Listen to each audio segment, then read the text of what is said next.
Buonasera a tutti dal Palasport di Portoviro, siamo qui per disputare la finale Under 16 femminile che vedrà opposte la Valentino Ricci Moco, detentrice del titolo, e la Synergy Volley Venezia Under 16.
Con Zon Moiran, capitano della Valentino Ricci Moco.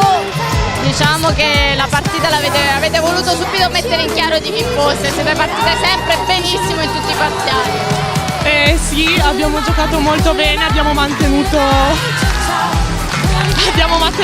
un ritmo martellante, ci siamo divertite in campo e questo era l'importante, ci siamo portate a casa al titolo regionale. Maddalena Perez, capitano della Synergy Volley Venezia. Non è mai facile parlare dopo una sconfitta, però avete dimostrato comunque carattere contro un Imoco che ha veramente concesso pochissimo. Sì, no, è una grande squadra, noi abbiamo fatto quello che potevamo fare, abbiamo comunque retto il gioco molto bene.